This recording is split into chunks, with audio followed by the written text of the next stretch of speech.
মহতি সভায় ভগবান গীতার মাঝখানে কলম দিয়েছ, ঈশ্বর পরমকৃষ্ণ সচ্চিদানন্দ বিগ্রহ অনাদি আদি গোবিন্দ সর্বকারণ কারণ। সেই অনাদির আদি গোবিন্দ যদি সব কারণের কারণ হয়ে থাকে, এই যুদ্ধের মূল্য কি একটু ভালো করে বলে যাও। আমায় জিজ্ঞাসা করিয়েছে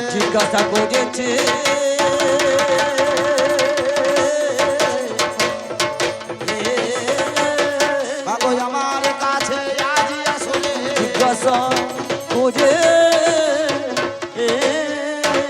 একটা কথা বলে রাখি মা, তুমি যেভাবে আমাকে আলোচনা রাখলে, যেভাবে জিজ্ঞাসাবাদ করলে, তুমি মনে করলে বোধ আমরা মারামারিটা আমি লাগিয়ে দিয়েছি নাকি? ঈশ্বর পরমকৃষ্ণ সচ্চিদানন্দ বিগ্রহ অনাদি আদি গোবিন্দ সর্বকারণ কারণ, সর্বকারণ কারণ। তুমি যদি অনাদি আদি গোবিন্দ হয়ে থাকো, সব কারণের কারণ যদি তুমি হয়ে থাকো, যুদ্ধের মূল্য তুমি। ভগবানের মাঝখানে কোনো কলঙ্ক নাই। ভগবান হলেন সর্ব ঐশ্বর্যের মালিক। ঐশ্বর্যস্ব বীর্যস্ব যশস্বী জ্ঞান বিবেকার বৈরাগ্য, যার মাঝখানে বর্তমান তিনি হলেন ভগবান। তার মাঝখানে কোনো কলঙ্ক কালিমা থাকতে পারে না। এখানে ভগবানের লাভও নাই, এখানে ভগবানের লোকসানও নাই। আমার কাছে সবাই সমান গো, নাকি গো? আমার কাছে কেউ আপন নাই, আমার মাঝখানে কোনো বৈষম্য নাই। দাঁড়া তো নন্দ ভাই, একটা কথা বুঝিয়ে বলি। এই গান খুব কঠিন গান, সবাই নিতে পারছে কিনা আমি জানি না। একটা মাস্টারের মাঝে সব ছাত্রই সমান, কি গো বাবাজি?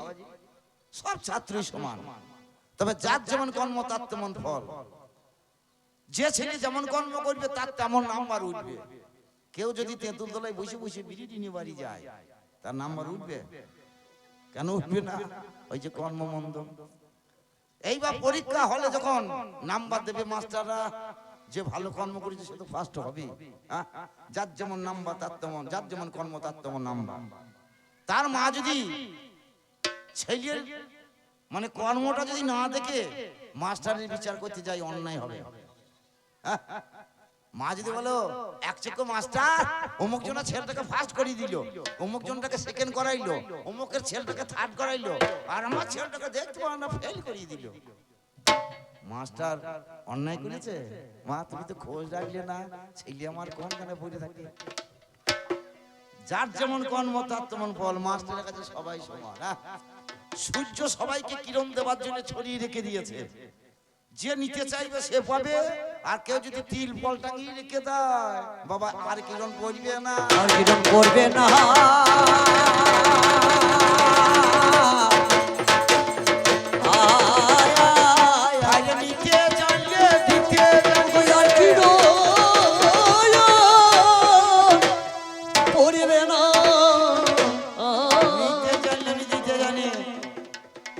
বাবা আমার মধ্যে বৈষম্য নাই, আমি তোমার কাছে গাই, তবে যুদ্ধের মূল্য কে মাগো বলেছি, তোমার যুদ্ধের মূল্য কে দেয়? এই মারামারি লাগানোর মূল্য কে শোন। একটা ছোট্ট বড় দর্শন দিই। কুম্ভ করে হাঁড়ি করে, মাটির হাঁড়ি তৈরি করে না কুম্ভকররা? আচ্ছা, হাঁড়ি কি নিজে তৈরি হয় না তৈরি করতে হয়? করতে হয়। তৈরি করতে করতে করতে গেলে লাগে কি একটা চক্র চাই, চাকা না? একটা চাকা, চাকার মাঝখানে একটা গুঁজি থাকে না, যেখানে মাটিটা ধরায়, দেখবেন কাঠের একটা গুঁজি বসিয়ে দেয়, সেই ঠেকাটাই মাটি লাগায়, কাদা লাগায়, তাকে আবার লাঠি দিয়ে ঘুরিয়ে দিতে হয়। এখন মেশিন উঠেছে, তখন লাঠি দিয়ে ঘোরাইতো। এইবার মাটি দিয়ে তৈরি করে একটা সুতো দিয়ে কুচ করে কেটে নিত। তাহলে কে বা চক্র, কে বা গুঁজি, কে বা মাটি হয়, কে বা লাঠি, কে বা সুতো, দিব পরিচয়। যার চক্রান্তে লেগেছে যুদ্ধ মা, একবার ভেবে দেখ না মনে, নাম যার তোর ভাই শকুনি, বলবো না ভাকানে। ওই শকুনি আজ ভাতৃ হত্যা পিতৃ হত্যা প্রতিশোধ নেবার জন্য চক্রান্ত পেতে দিল, চক্রান্ত করলো। কি পাশা খেলা না? পাশা খেলার চক্র। তাহলে শকুনি হইল চক্র নাকি গো, গুঁজি হইল তোদের ঘর জামাই যে জয়দ্রথ, যার 100টা ছেলে সে আমার ঘর জামাই রাখবে কেন? ওই যে ঘর জামাই বসেছে গুঁজি জামাই মতন বসে আছে। লাঠিটাকে, লাঠি হলো কর্ণ। দুর্যোধন বলেছিল কর্ণ যুদ্ধ লাগবে, আমার যুদ্ধে যোগ দেবে তো? কর্ণ বলেছিল চিন্তা নাই, আমি আছি তোমার হয়ে, যাও। তাহলে বলই লাঠি নাকি গো, যার বল আছে সেই লাঠি, লাঠি হলো কর্ণ। আর মাটিটাকে, মাটি মাটি এই গান্ধারী মাটি, একবার ভেবে দেখো মনে, মাটির গুলো ফসল হয় বলবো না বা কেন না, যেমন মাটি তেমন ফসল। মা যদি প্রতিজ্ঞা, মা যদি প্রতিবাদ করত, দুর্যোধন অন্যায় কর্ম করিস না, আজকে এমন দশম দশা হইতো না ছেলেদের, না হইতো এই পরিণতি হতো না। মায়ের প্রতিবাদ হয়নি, যেমন মাটি তেমন ফসল। কেন বললাম আমরা জানেন বাবা, দার্জিলিং এর কমলা লেবু, ওই দার্জিলিং এর মাটি কি হয়, যদি ওই কমলা লেবু বিচনি আমাদের মাটিতে দেয় আর হবে? দার্জিলিং এর কমলা লেবু দার্জিলিং এর মাটিতে হবে, আর ওই কমলা লেবুর বিচনি নিয়ে আমাদের মাটিতে লাগিয়ে দিলে আর হবে না। কি হবে গো, গুমরা হয়ে যাবে না? তাহলে দোষ কি? এই মাটি। তাহলে এই গান্ধারী মাটি, তাহলে তুমি মাটি। আর সুতোকে, সুতো হলো দ্রোণাচার্য। কেউ ভাবতে পেরেছিল একলব্য বেদের ছেলে একদিন দীক্ষা শিক্ষা নিতে গিয়েছিল, দ্রোণাচার্য মনে করলো এই বেদের ছেলেকে উপদেশ দিলে, শিক্ষা দীক্ষা দিলে আমার অর্জুন ছোট হয়ে যাবে। এই অর্জুনকে বড় করার জন্য যে দ্রোণাচার্য বেদের ছেলে একলব্যের আঙুল কেটে বাড়ি পাঠিয়েছিল, বলুন তো কেউ ভাবতে পেরেছিল যে ওই দ্রোণাচার্য পাণ্ডবদেরকে ছেড়ে চলে যাবে? সুতোর মতো কেটে দিয়ে বেরিয়ে চলে যায়। তাহলে এই গজন যুদ্ধের মূলে এছাড়া কেউ নাই।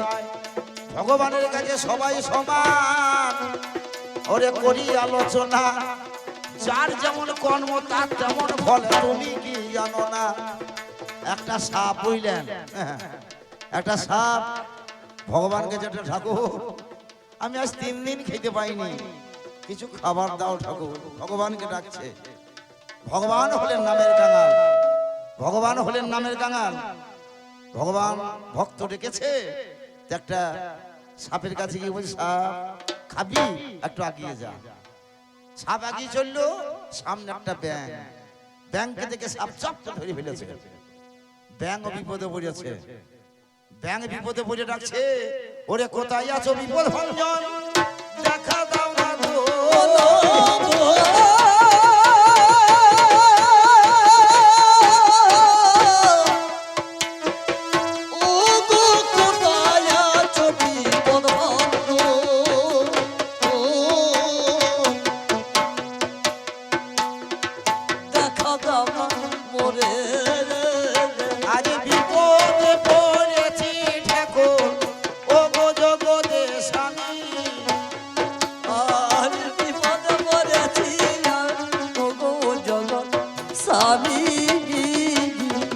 মনে মনে ভাবছে, ভগবান মনে মনে ভাবছে সাপ ডাকছে ঠাকুর খেতে দাও, আর ব্যাঙ বলছে বাঁচাও, আমি যাই কোন দিকে।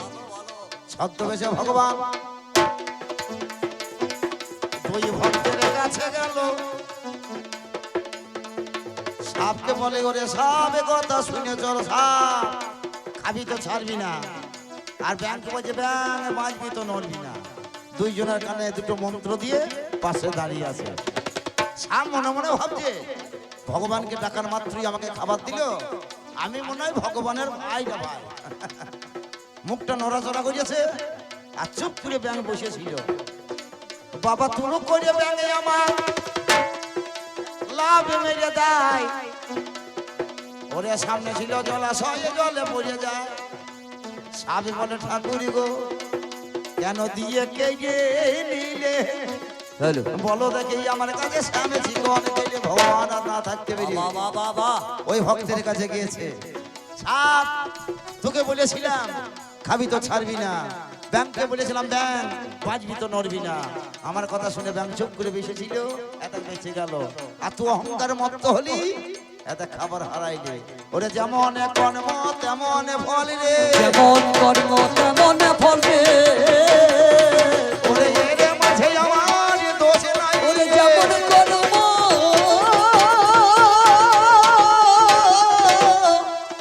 তেমন ফল রে।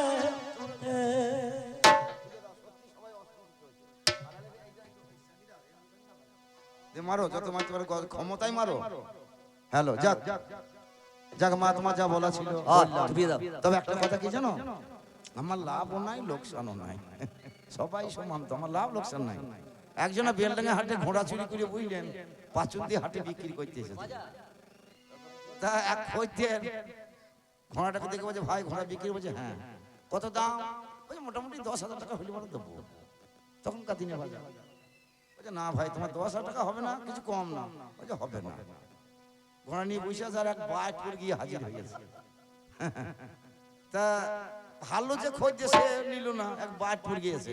বলছে ভাই ঘোড়া কত দাম? বলছে 10,000 টাকা হইলে দেবো। তা বলছে হ্যাঁ তোমার ঘোড়া ভালো, হৃষ্ট আছে, তবে ভাই তবে টাকা দিয়ে জিনিস কিনবো, আমাকে তো একবার দেখতে দিতে হবে। হ্যাঁ হ্যাঁ ভাই তুমি টাকা দিয়ে মাল কিনবে, দেখতে তো দিতেই হবে। ওই তাহলে তোমার চাবুকটা দাও। এবার চাবুকটা নিয়ে ঘোড়ার পিঠে চেপে এই পাছে ঘা কত দিয়ে তার দিয়ে দৌড় সোজা বাড়িতে বেঁধে ভেঙেছে। আর সে গাছতলায় চুপ করে বসেই আছে। ঘোড়া আসছে করতে সন্ধে লেগে গিয়েছে। এবার ভালো খইতেটাকে তাকে আবার জিজ্ঞাসা, ভাই ঘোড়াটা বিক্রি হয়ে গেল? বলছে হ্যাঁ ভাই হ্যাঁ হইলো। ওই কতই দাম, কত দামে বিক্রি হইলো? বলছে যে দামে কেনা ছিল ওরে সেই দামই হইলো রে, সেই দামে হলো রে।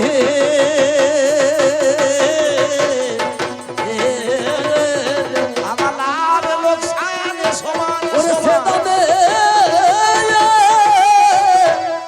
হলো। ভগবানের কোনো লাভ নাই, ভগবানের কোনো ভাই তুমি আছে এই পর্যন্ত মোটামুটি দিলাম একটা। আবার উঠে এসে বলো, তারপর আমি 2-4 কথা বলবো। তবে আমি বেশি জিজ্ঞাসা করবো না, দুটো কথা। হ্যাঁ আলোচনা রাখবো ভূমিকায়, প্রশ্নটা করি, ভূমিকার আলোচনা হবে, অবশ্যই হবে, বসে থাকুন। তবে একটা কথা বলি, যুদ্ধটা হলো দিনের বেলায়। তোর একটা আড্ডা ছিল না, 100টা ছেলে, 100টা ছেলে একদিনে মরেনি। এই 18 দিনের যুদ্ধের মাঝখানে কোনদিন 5টা, কোনদিন 10টা, কোনদিন 20টা, এই মরতে 17 দিন পর্যন্ত 99টা ছেলে মরল। আজকে 18 দিনে তোর বড় বেটা দুর্যোধন মরল মা, দিয়ে 100টা মরল।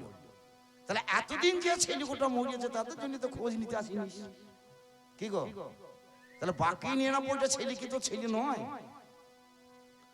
যদি বলি হ্যাঁ তাহলে এতদিন আসলি না, যদি বলি না এটা কি মায়ের ধর্ম, তা নয়। যুদ্ধ দেখতেছি যদি বলিস তাহলে দিনের বেলায় আসতে হইতো, হ্যাঁ তাহলে রাতে আসলি কেন মা? এতগুলো ছেলে মরল, 90টা ছেলে মারা গেল, সেই 90টা ছেলে খোঁজ নিতে এলি না, যেই বড় বেটা মরল আর হাজির হইল। এ মা আমি বুঝতে পারলাম না, তাহলে এতদিন আসলি না, আজ কেন আসলি মা? আজ কেন আসলি মা?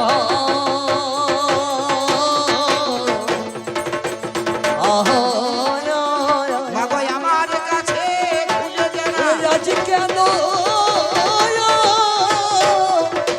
আসলি?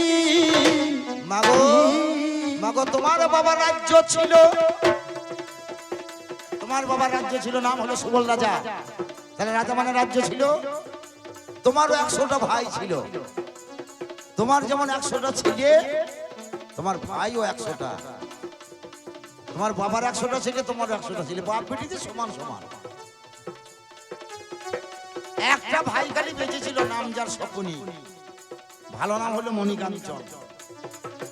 আমার বেঁচে ছিল, তবে 14 দিনের রণে সহদেবের মনে মারা গেছে, তবু বেঁচে ছিল। যাই হোক, তাহলে একটা ভাই খালি বেঁচে ছিল মা। ও মা বাকি ভাইরা কেমন ভাবে, ওগো তারা মারা গেল, আর বাবার রাজ্যটা বর্তমানে কার আন্ডারে। ছিল। একটু ভালো করে বোঝা মা। ভালো করে বোঝাও মা। আয়, আয়, আয়। আমি তোমার কাছে জেনে নেব। ভালো করে বোঝাও আমার। যাক, এই দুটো কথা আর বেশি বলবো না, বেশি প্রশ্ন করলে পাল্লা দিবে, বেজে দিবে। যাবে। এই পর্যন্তই আমার পাল্লা, আমি এর বেশি বলবো না। এবার আসলে উঠে তুমি করো আলোচনা, বন্দনা গানে আমি না করিব দেরি। এই উঠে এসে দেখো মা গো ও মা গান্ধারী, এই পর্যন্তই আমার পালা, অল্পে অল্পে ছাড়ি। আর একবার মমিন ভাইরা আল্লাহ ধনী, মায়েরা উল্লো ধনী, বাবারা কৃষ্ণ প্রেমানন্দে বলুন হরি হরি। যাক, একটা ছোট্ট পালা গান করে এবাকার মতো বিদায় নেব। তাই বলছি ওগো ওগো এ জীবনের দিনগুলি কেটে গেছে হায়, খেলাধুলা রঙ্গ রসে, ওগো একা কাঁদি ঘাটে বসি। ওরে জীবনের দিনগুলি কেটে গেছে হায়, ধুলা খেলা রঙ্গ রসে রে আমি একা কাঁদি খাটে বসি রে আমি, একা কাঁদি খাটে বসি। এই জীবনে দিনগুলি কেটে গেছে হায়, ধুলা খেলা রঙ্গ রসে রে আমি, একা কাঁদি কাটে বসি রে আমি, একা কাঁদি কাটে বসি। আর পশ্চিমে আকাশে রবি বসিল পাঠে, আমার ঘনাইল চারিপাশে। রে আমি একা কাঁদি কাটে বসি রে আমি, একা কাঁদি কাটে বসি রে আমি, একা কাঁদি কাটে বসি। আর নরকারি ধরা ধামে পেয়েছে নঠায়, এরে আগে কোথায় ছিলাম আমার জানা নাই। আজ নরাকারে ধরা ধামে পেয়েছি নুঠান, এর আগে কোথায় ছিলাম আমার জানা না। আর মরণেরই পরে আমার কোথায় হবে বাস, সেই কথা ভাবিতে গেলে মনে যাবে প্রাণ। আজ মরণের পরে আমার কোথায় হবে বাস, সেই কথা ভাবিতে গেলে মনে জাগে ত্রাণ। আমার অসীমের পারাপার, কে বা কোথায় হবে আজ বাস। অসীমের পারাপার, কে বা কোথায় হবে পার। আর অসীমের পারাপার, কে বা কোথায় হবে পার।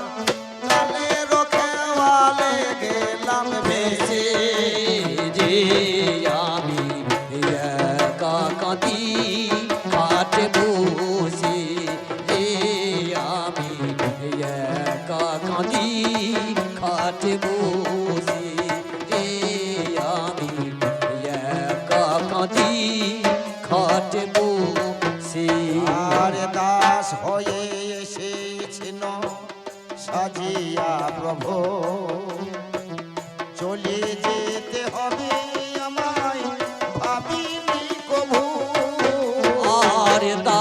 হয়ে এসেছিল সাজিয়া প্রভু, চলে যেতে হবে আমায় ভাবিনি কভু।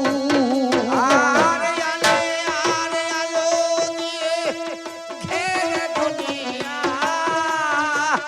জানি না কোথেকে হবে দেখে শুনিয়া। আজ আলে আরে আলো দিয়ে ঘেরা দুনিয়া, জানি না কোথেকে হবে দেখে শুনিয়া। আমার আপন স্বজন যারা, কাছে কেহ নেই তারা। আজ আপন স্বজন যারা, কাছে কেউ নেই তারা। আমার আপন স্বজন যারা, কাছে কেহ নেই তারা। শ্মশানে নিয়তি বসে আছে রে, আমি একা কাঁদি খাটে বসে রে, আমি একা কাঁদি খাটে বসে রে, আমি একা কাঁদি খাটে বসে। আর কামনা বাসনা দিয়ে রচিলাম বাসর, জানি না কো ভেঙে যাবে সাজানো বাসর। আজ কামনা বাসনা দিয়ে রচিলাম বাসো, জানি না কো ভেঙে যাবে সাজানো বাসো। আর কালের অগ্নি শিখায় পুড়ে হলাম ছাই, বিদায়ের কালে হাতে কানা করি না। আজ কালের অগ্নি শিকায় পুরে হলাম ছাই, বিদায়ের হাতে আমার কানা করি না। আমার রসিকের নিবেদন দিও গুরু শ্রীচরণ। আজ অসীমের নিবেদন দিও গুরুর শ্রীচরণ। অসীমের নিবেদন দিও গুরু শ্রীচরণ। মরণেরই ডাক যেন যেন আসে রে, আমি একা কাঁদি খাটে বসে রে, আমি একা কাঁদি খাটে বসে রে, আমি একা কাঁদি খাটে বসে। এ জীবন তীরগুলি কেটে গেছে হায়, ধুলা খেলা রঙ্গ রচে রে, আরেকবার মায়ের লোচনে বাবার শিরোমণি বাবা হই হই খাটে বলো। বসে রে, আমি একা কাঁদি খাটে বসে। আবার এলাম এই সবার মাঝে।